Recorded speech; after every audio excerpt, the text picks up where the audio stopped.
টাকা এই মার্কেটের যে পজিশনের সামনে যার দোকানগুলো বসায় ওই ভাড়া নেয়। এটা বলে কার জায়গা ছিল আগে, ওনায় ভাড়া নেয়। ওনায় ভাড়া নেয় প্রত্যেক দিন। এখানে প্রতিটা দোকান থেকে ভাড়া উঠায়। এই যে রাস্তায় ফুটপাতে ভ্যান গাড়ি বসে না, এই ভ্যান গাড়ি থেকে 300-400 টাকা করে প্রতিদিন ভাড়া নেয়। এগুলা যাদের পজিশনের সামনে দোকানের সামনে বসে তারা নেয় প্রত্যেক দিন। এই যে এই দোকানটা থেকে মনে হয় 1100 না 1000 টাকা প্রতিদিন ভাড়া নেয়।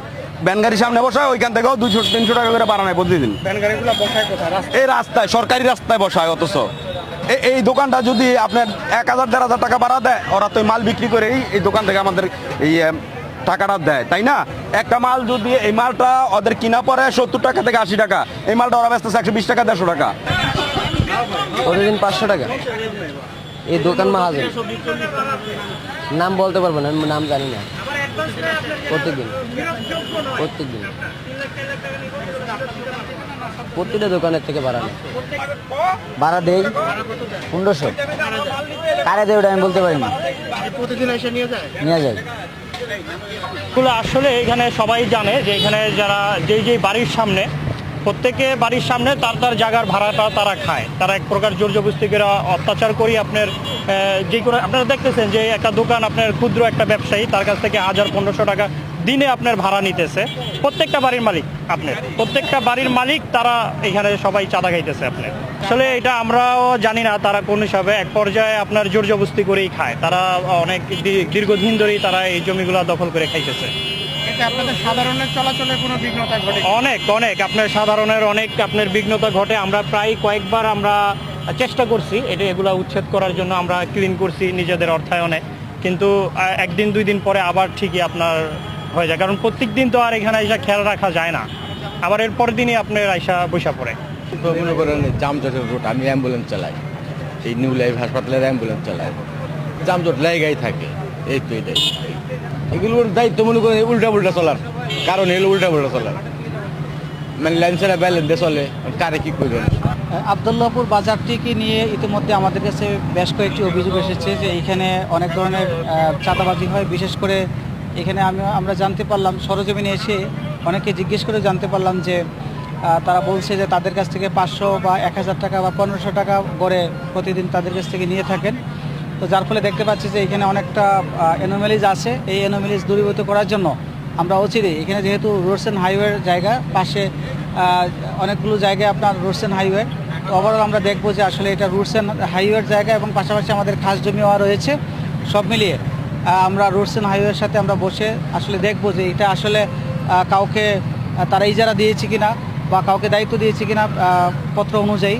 যদি আমরা দেখি যে না, এটা আসলে বিধি মোতাবেক কোনো ধরনের চুক্তি বা কন্ট্রাক্ট হয়নি সরকারের সাথে, তো ডেফিনেটলি আমরা এইখানে যে বিভিন্ন জায়গায় ছোট ছোট দোকান যত্রতত্রভাবে গড়ে উঠেছে এবং এক শ্রেণীর মানুষ এটাকে বেস করে চাঁদাবাজি করছে, সেটার অবশ্যই আমরা একটা ব্যবস্থা নেব।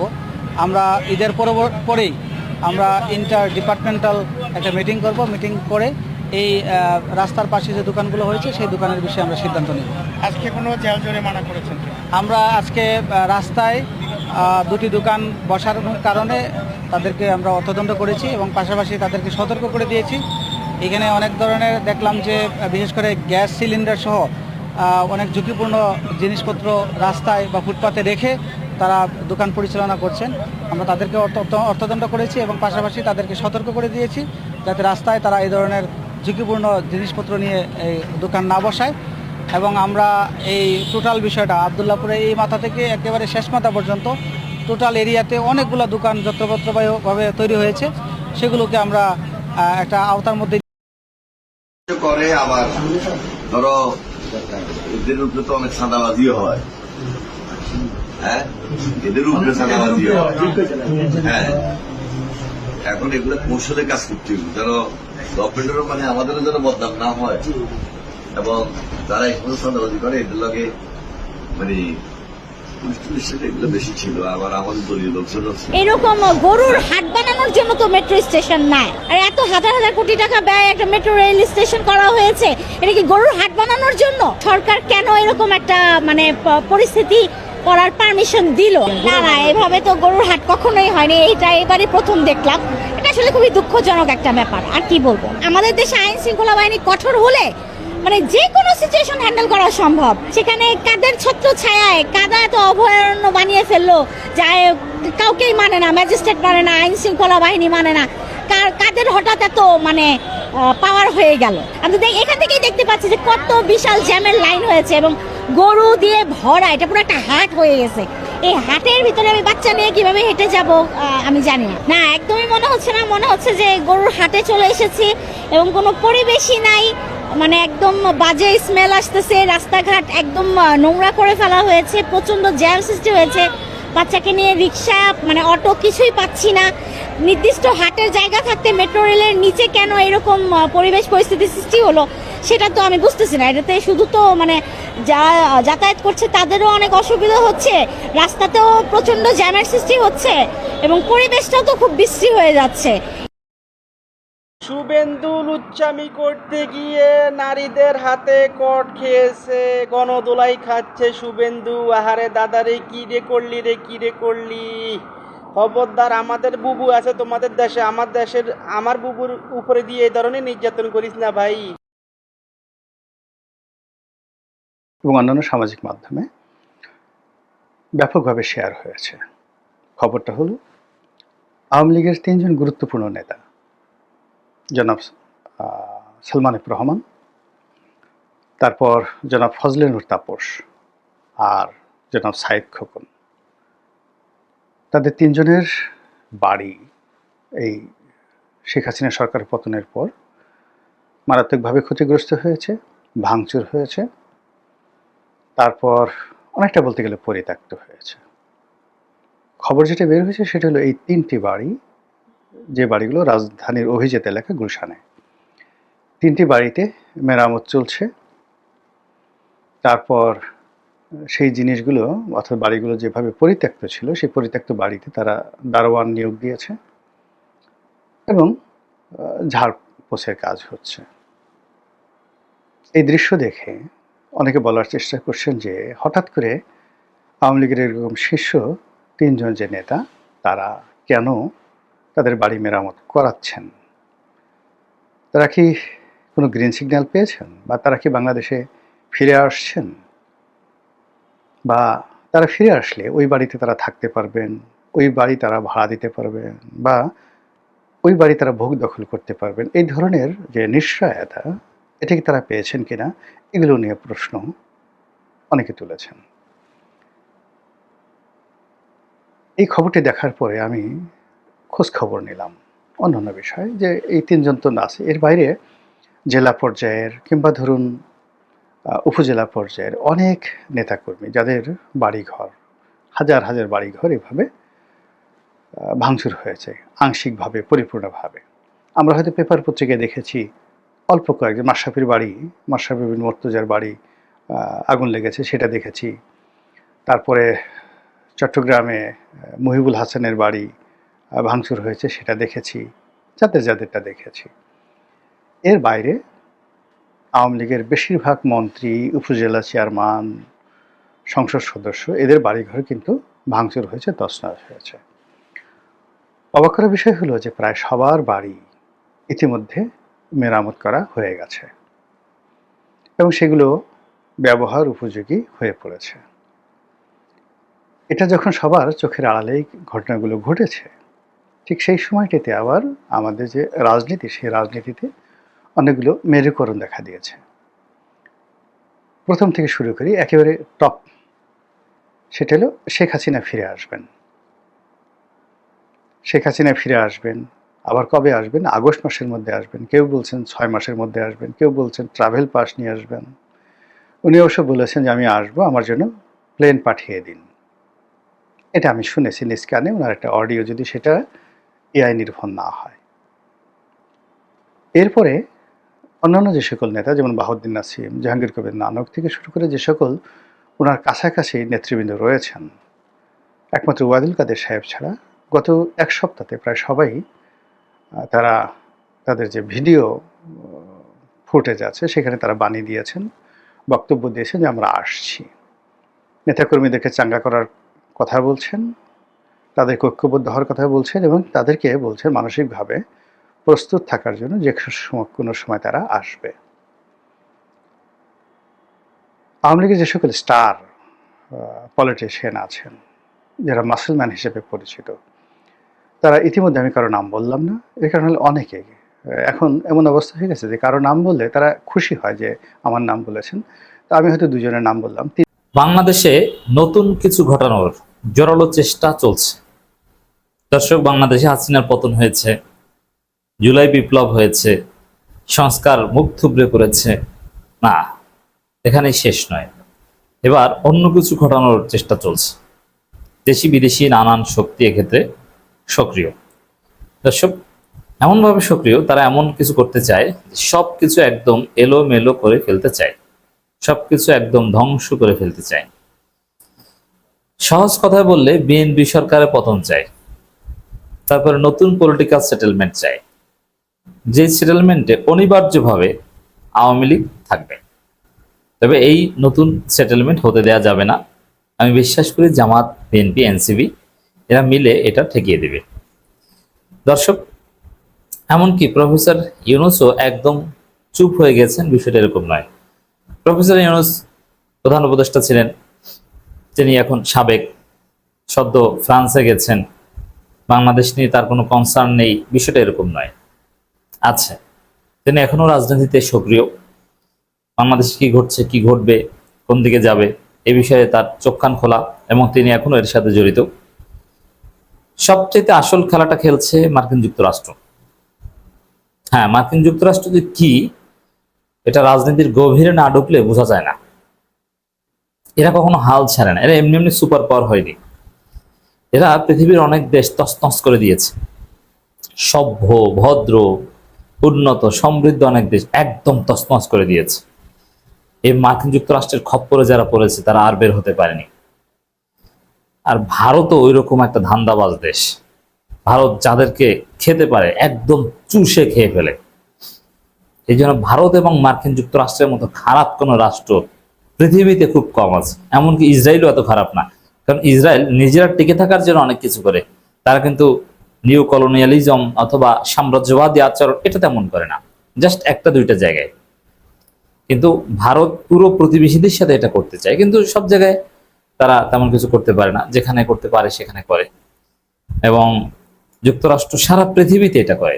আফ্রিকান বিভিন্ন দেশ, এমনকি এশিয়ার বিভিন্ন দেশ, অভাব নাই, দক্ষিণ আমেরিকার বিভিন্ন দেশ একদম চুষে খেয়ে ধ্বংস করে দিয়েছে। ওই দেশের রাজনীতি, কালচার সবকিছু একদম ধ্বংস করে দিয়েছে। তাদের মন মতো বা তাদের ইন্টারেস্ট অর্জন করতে যা করা দরকার সেটা করে। কখনো তারা মুখে বলে গণতন্ত্রের কথা, কিন্তু গণতান্ত্রিকভাবে নির্বাচিত সরকারকে সেনাবাহিনীর মাধ্যমে হটিয়েছে, সেনা অভ্যুত্থান ঘটিয়েছে, এরকম হাজারো প্রমাণ আছে। একটা সময় ছিল মার্কিন যুক্তরাষ্ট্র নিয়মিত মিলিটারি কু ঘটাত, আর পৃথিবীর অধিকাংশ দেশের military US dependent, UN dependent, আর UN is operated by US. এখন এক কথা যদি বলি, এখন আমি এই আলোচনায় যে নতুন ষড়যন্ত্রের কথা বলছি, এই ষড়যন্ত্র বেসিক্যালি করছে মার্কিন যুক্তরাষ্ট্র এবং ভারত। কেন ষড়যন্ত্র করছে? তারা যেটা চেয়েছিল, তারা যেটা অর্জন করার চেষ্টা করেছিল, সেটা ঠিক মতো হচ্ছে না। যার ফলে এখন তাদের নতুন সেট আপ দরকার, যেই সেট আপের মধ্য দিয়ে বাংলাদেশকে তারা তাবেদার বানাতে চায়। মার্কিন যুক্তরাষ্ট্র একটা বাণিজ্য চুক্তি করিয়েছে বিএনপির মাধ্যমে। এটা ইন্টারিম করেছে এটা বলবো না, কারণ বিএনপির গুপ্ত খলিল করেছে, আর তারেক রহমানের ফুল কনসেন্ট ছিল। হ্যাঁ, এটা করেছে, বাট বর্তমান ওয়ার্ল্ড রিয়ালিটি বা বিশ্ব রাজনীতির যে কিছুটা প্যারাডাইম শিফট, এতে সেই বাণিজ্য চুক্তি সম্ভবত বিএনপি সরকার মানতে পারছে না। সেই বাণিজ্য চুক্তিকে উপেক্ষা করে তারেক রহমান চীন সফর দিয়ে তার বিদেশ সফর শুরু করবেন, এটা ফাইনাল হয়েছে। এতেই যুক্তরাষ্ট্রের মাথা খারাপ হয়ে গেছে। এখন তারা বাংলাদেশ নিয়ে ষড়যন্ত্র শুরু করেছে। আর ভারতের যে চিন্তা ভাবনা, ভারত প্রথমে ইউনুস যে টাইট দিয়েছিল তাতে ভেবেছিল যে বাংলাদেশে যদি আমাদের মোটামুটি হেজিমনি তো দূরের কথা, মোটামুটি সম্পর্ক স্বাভাবিক রাখতে চাই, তাহলে বিএনপির হাত ধরতে হবে, আওয়ামী লীগের হাত ছেড়ে দিতে হবে। তো ভারত ভেবেছিল যে বিএনপিকে আমরা ক্ষমতা এনে দিই, তো বিএনপি আমাদের কথায় চলুক, আমাদেরকে কিছু দেখ, তাহলে আওয়ামী লীগকে আর দরকার নাই। যেহেতু আওয়ামী লীগ বাংলাদেশের রাজনীতি এমনিতে আসতে পারবে না, বিএনপি কি আমরা আওয়ামী লীগ বানিয়ে নিব, ভারত ভেবেছিল এটা, কিন্তু না, ভারতের স্বপ্ন ভঙ্গ হয়েছে। ভারত দেখেছে যে তারেক রহমান নির্বাচনের আগে মোদির কথা শুনলো, নির্বাচনের পরে আর মোদিকে চেনে না, উল্টে গেছে। এতে ভারতের সাথে সম্পর্কের মারাত্মক অবনতি, ইউনূস আমলের চাইতে খারাপ পরিস্থিতি, একটা যুদ্ধ ভাব ভারতের সাথে।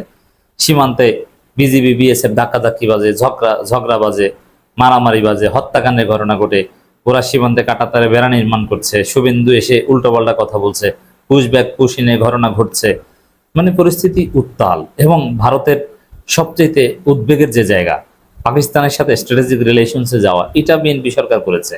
পাকিস্তানের কাছ থেকে যুদ্ধ বিমান কিনছে এবং তুরস্কের সাথে স্ট্র্যাটেজিক সম্পর্কে যাচ্ছে, চীনের সাথে সম্পর্ক যাচ্ছে, তিস্তা প্রজেক্ট চীনকে দিচ্ছে, নীলফামারীতে সামরিক বিমানবন্দর চালু করছে এবং চীনের 1000 শয্যা বিশিষ্ট হসপিটাল চালু করছে, বগুড়া বিমানবন্দরও চীনকে এনগেজ করার চিন্তা করছে। এগুলো একদম ভারতকে শত্রু বানিয়ে দিয়েছে এবং যুক্তরাষ্ট্রেরও স্বপ্ন ভঙ্গ হয়েছে যে না, ওই চুক্তি আসলে বাংলাদেশ বা বিএনপি সরকার মানতে পারবে না। এর মানে বাংলাদেশকে ভারত এবং যুক্তরাষ্ট্র যেভাবে তাবেদার বানানোর চিন্তা করেছিল, যেহেতু বাংলাদেশে শক্তিশালী বিরোধী দল আছে, জামাত আছে এবং বিএনপিও কিছুটা লাইনে, অতএব এটা সম্ভব না। এ কারণে ভারত যুক্তরাষ্ট্র বাংলাদেশে নতুন কিছু ঘটানোর জোরালো চেষ্টা করছে, যেটা আমরা দেখি যে ভারত যুক্তরাষ্ট্রের দালাল যারা আছে তারা হঠাৎ করে সক্রিয়। আমি এই আলোচনায় যেটা দেখাতে চাই, ফরহাদ মাজার দেখবেন যে হঠাৎ কয়েক বছর যাবত তার কোনো খোঁজ নেই, আবার মাঝে মাঝে দেখবেন যে দৃশ্যপটে এসেছে।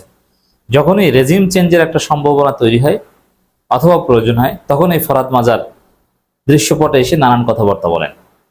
যেমন 13 সালে 5 মে হেফাজতের আন্দোলনের আগ মুহূর্তে রেজিম চেঞ্জের একটা প্রবল সম্ভাবনা ছিল, তখন ফরহাদ মাজার হঠাৎ করে হেফাজতের তাত্ত্বিক, হেফাজতের গুরু হয়ে উঠলেন। হেফাজতের পক্ষে একমাত্র কলামিস্ট ফরহাদ মাজার। তিনি 9 দিগান্তে কলম লেখেন, আমার দেশে কলম লেখেন, অমুক জায়গায় লেখেন, তমুক জায়গায় লেখেন। ফরহাদ মাজার বিশাল তাত্ত্বিক, তিনি হেফাজতি হয়ে গেলেন।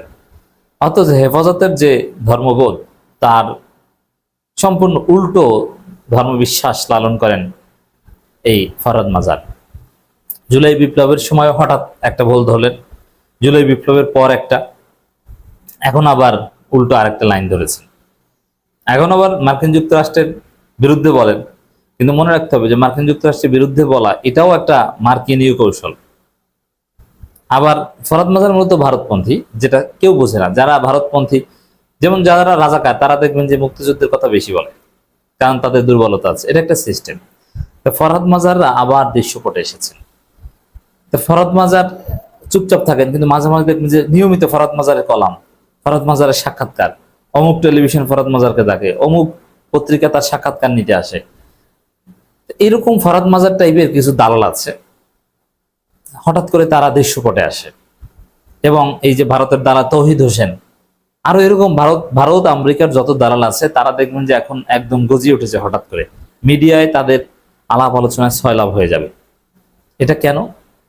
বাংলাদেশের জুলাই পরবর্তী নির্বাচনের মাধ্যমে যে সেট আপ, এতে যুক্তরাষ্ট্র এবং ভারতের স্বপ্ন পূরণ হচ্ছে না, যার ফলে তারা নতুন কিছু পাঠাতে যাচ্ছে। যেমন ফরহাদ মাজারের বক্তব্য, নাহিদ আসিফ মাহফুজ নতুন বন্দোবস্ত তৈরিতে ব্যর্থ হয়েছে, ফরহাদ মাজার এই কথা বলছেন। তাহলে এখন আরো নতুন কোনো বন্দোবস্ত তৈরি করুক, কারণ যে বন্দোবস্ত আছে এতে ভারত এবং আমেরিকার খাওয়ান হচ্ছে না। এই হচ্ছে ধান্দা।